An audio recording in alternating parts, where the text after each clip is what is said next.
Anda semua tahu orang terkaya di Indonesia? Tak lontong. Nyek. Orang terkaya di Indonesia ini bukan seperti yang ada di media, di berita itu semua hoax semua. Hoax semua itu. Orang terkaya di Indonesia itu namanya sederhana. Luar biasa. Bismillahirrahmanirrahim.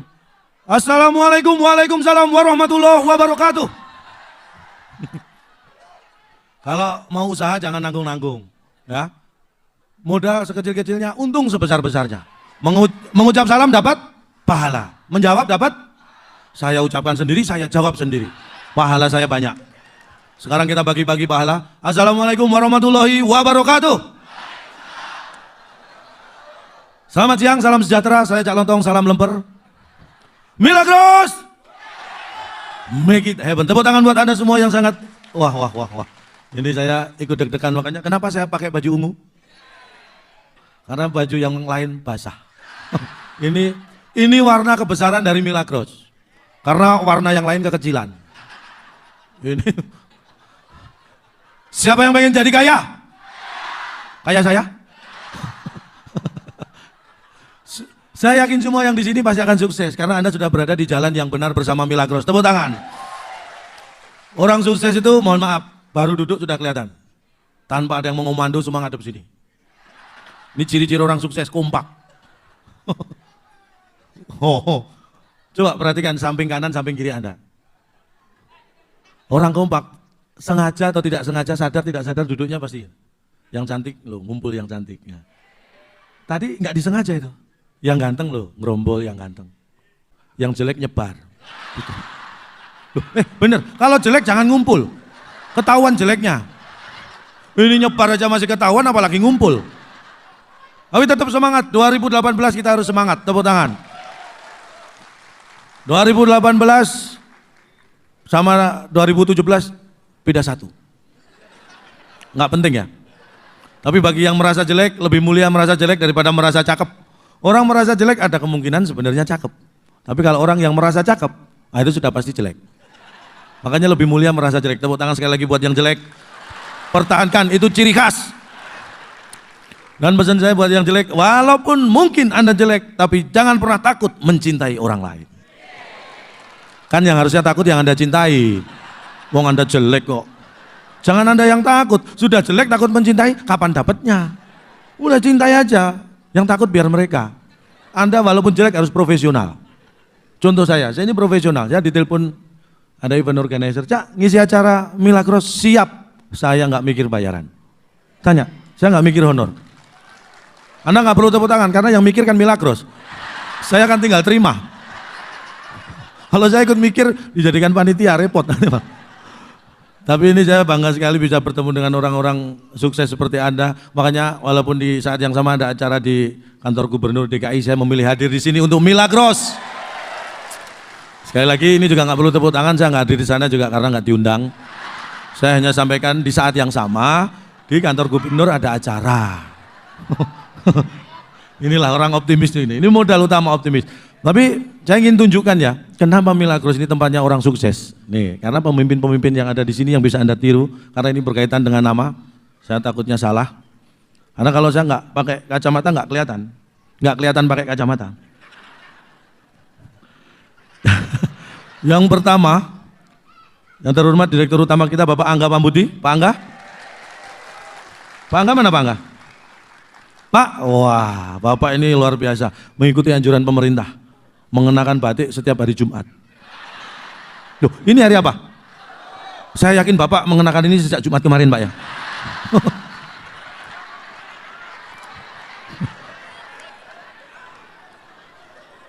Angga Pambudi, Angga akan selalu membuat bangga. Nama membawa rasa. Pambudi, perusahaan makin berkembang dan menjadi.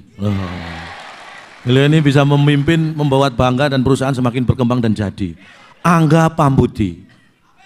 Amin, amin. Ini doanya, doa orang teraniaya dikabulkan. Jadi bagaimana kalau dia kita aniaya bersama-sama? Pak Muhammad Makmun. Pak Makmun mana Pak Makmun? Ada tadi? Pak, wah luar biasa Bapak. Ini cocoknya ngurusin uang beliau ini. Muhammad Makmun. Muhammad itu masalah uang harus dihemat. Berarti kalau ngurus uang pas. Makmun, makanya ojo gumun. Kalau ngurusi uang beliau pasti hebat. Sehat Pak. Berikutnya Direktur Marketing kita Bapak Jo Farli Lisan. Betul Bapak? Bapak Jo? Mana Pak Jo? Wah, Anda bukan, Anda ngerekam, kirain ngaku-ngaku Pak Jo. Modelnya nggak gitu Pak Jo.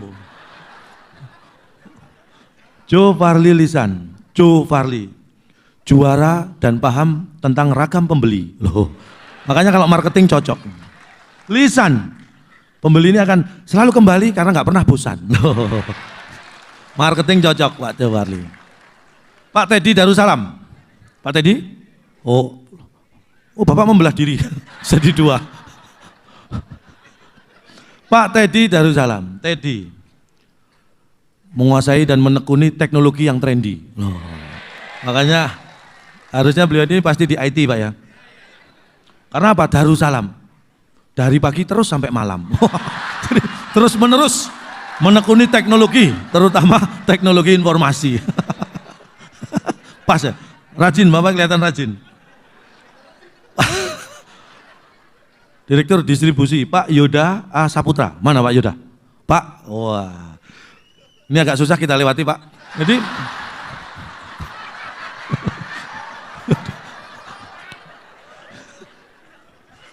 Yoda A. Apa ya? Nih, Yoda A. Yang menyangkut distribusi, yang menyangkut distribusi, ya harus ada. Loh, itu Yoda. Saputra, sampai perusahaan jadi sejahtera. Oh. Nih, bagi yang nama-namanya belum, jangan ditulis di balik kartu nama. Saya akan mengungkap fakta-fakta di balik nama. Kenapa saya pakai nama lontong? Karena filosofinya lontong itu kan mengenyangkan. Jadi harapan saya ketika saya hadir, saya bisa mengenyangkan secara fisik maupun psikis. Itu harapan saya, tapi sering tidak tercapai. Saya tetap berusaha, itulah orang yang tidak mengenal putus asa. Dan jangan dianggap gara-gara diundang Milagros, terus singkatan bos-bosnya dibikin bagus-bagus. Saya ingatkan, semua ini tidak ada yang kebetulan. Kenapa nama beliau seperti itu? Kenapa bisa menjadi pemimpin? Karena nama memang menunjukkan itu. Kita sebut garam, yang terlintas rasa asin. Sebut gula, yang terbawa rasa, nama membawa rasa. Nih, kalau nggak percaya di luar sana. Saya punya anak-anak saya pertama itu, waktu mau lahir dulu, ini di Jakarta, istri di rumah pengen lahiran. Saya bawa pakai mobil ke rumah sakit, siang, jam 1 siang. Jakarta hari kerja jam 1 siang, macetnya luar biasa. Gara-gara macet Pak, anak saya lahir di jalan. Bener, belum sampai rumah sakit. Makanya untuk mengabadikan momen yang luar biasa itu, saya beri nama Jonathan. Berocol karena kemacetan. Jadi kalau lihat anak langsung ingat proses kelahirannya. Ini masih mending, makanya memberi nama. Nah, beliau itu namanya luar biasa karena orang tua memberi namanya dengan bahagia, dengan doa, karena nama adalah doa. Saya punya teman proses kelahiran anaknya persis, mirip dengan kelahiran anak saya, tapi di Jogja teman saya. Ya, yang dari Jogja mana? Banyak dari Jogja? Balik Ki? Jauh-jauh datang serupa. Ini ya yang di Jogja, saya punya teman waktu itu anaknya waktu lahir tengah malam. Kalau saya siang-siang ini tengah malam, jam 12:30 malam. Kebetulan belum punya kendaraan teman saya ini. Manggil tukang becak sudah tidur semua jam 1 malam. Akhirnya pinjem becak digenjot sendiri. Istrinya dibawa ke rumah sakit dengan becak, digenjot sama teman saya sendiri becaknya. Sama, belum sampai rumah sakit di jalan anaknya sudah lahir. Nah kalau saya kan seneng happy. Teman saya ini agak emosi mungkin karena ngos-ngosan genjot kan. Udah lahir emosi, makanya langsung diberi nama Darwis Suherlan. Mudar lawis ke susu lahir ning dalan. Ini nggak boleh. Memberi nama anak itu harus bahagia karena nama adalah doa. Jangan sembarangan memberi nama. Dulu beberapa tahun yang lalu kita semua ingat tiap malam nonton sidangnya kasus sianida itu kopi. Hampir tiap malam ingat kan? Sidang tiap hari hampir tiap malam. Kenapa? Berbelit-belit nama membawa rasa. Tersangkanya ingat siapa? Jessica ini yang membuat sidangnya lama, berbelit-belit. Karena Jessica jelas kasus ini susah diterka. Nama membawa rasa. Korbannya siapa? Mirna. Kenapa Mirna menjadi korban? Mirna minum racun belum pernah. Anda baru tertawa sekarang. Itulah pentingnya nama. Hati-hati memberi nama karena nama adalah doa. Nah, ini modal nama saya yakin sudah kuat. Selanjutnya apa? Ini saya ingin promosi ya, kenapa Milagros ini saya anggap tepat mengundang saya. Saya sekarang sudah hampir setahun setengah lebih lah, sering diundang perusahaan jadi motivator. Bener, serius kalau ini serius. Saya awalnya nggak tahu, saya ini pelawak komedian, kok diundang jadi motivator. Atau mungkin gara-gara motivator yang satu dulu itu nggak ngakuin anaknya itu ya.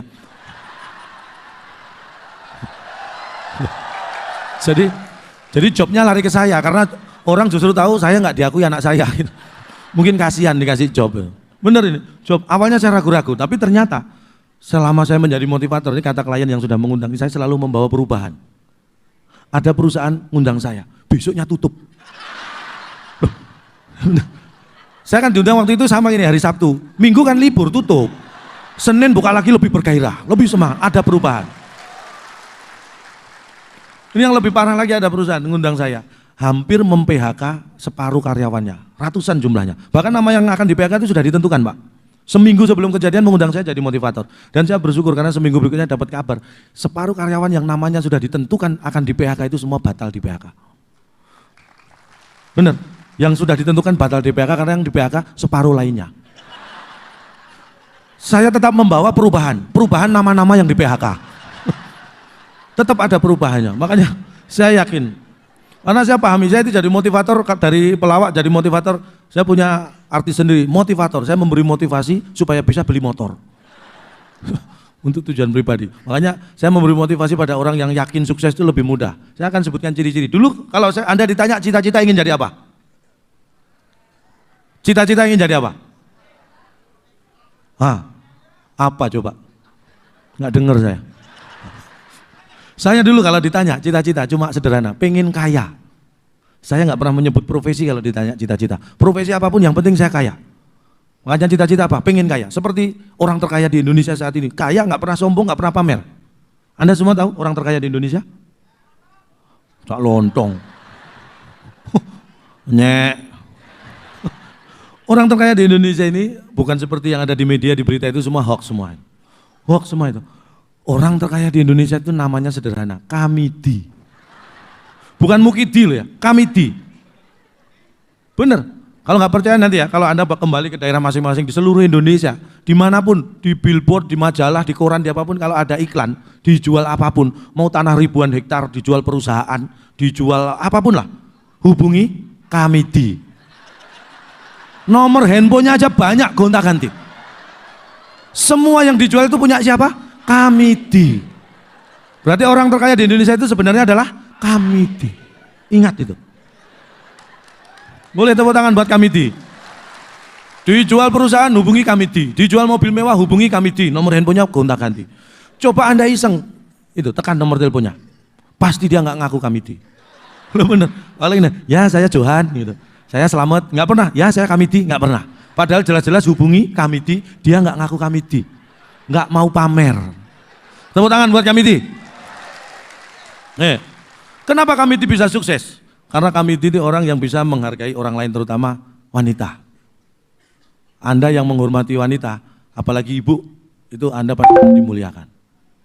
Hormati ibu kita, hormati ibu Anda. Karena itulah pusaka kita di dunia. Silakan tepuk tangan buat ibu-ibu dan wanita yang hadir siang hari ini. Anda luar biasa. Saya itu sangat menghormati wanita, istri saya termasuk, makanya keuangan saya itu saya serahkan ke istri. Karena keuangan kalau tidak dikelola wanita, ada kemungkinan besar dihabiskan wanita lain. Makanya itu yang saya jaga. Benar. Dulu, ini saya cerita sedikit background saya. Dulu saya lulus SMA, saya mau kuliah. Pertama kali orang yang saya minta izin, ibu, orang tua saya. Ibu saya tegas, Bu, saya pengen kuliah, melanjutkan pendidikan. Ibu saya tegas, udah Yana. Makanya saya nggak kuliah. Enggak, lengkapnya gini, udah ya nggak usah kuliah, biayanya mahal. Jadi akhirnya saya kerja dulu, ngumpulkan uang biar bisa kuliah. Saya turuti, ini namanya juga ibu, karena ibu saya itu kalau saya bandingkan jangankan dengan orang, dengan negara pun, negara lain ya, lebih hebat ibu saya. Loh nggak percaya. Anda sebut negara paling hebat mana? Amerika. Dibanding ibu saya nggak ada apa-apanya Pak. Tahun 1969, Anda tahu, Amerika punya astronot, Neil Armstrong namanya, tahun 1969 mendarat di bulan, baru satu orang. Tapi Amerika sudah dengan bangganya pengumuman kepada seluruh dunia. Ini kan lebay. Ibu saya sejak saya kecil kalau sore pakai pakaian rapi, pakai kerudung, saya tanya, Bu mau kemana? Mau 7 bulan. Ibu saya 7 bulan nggak pernah pengumuman. Bener, berangkat habis asar, sebelum maghrib sudah balik. Teknologi apa yang dipakai ibu saya? Luar biasa.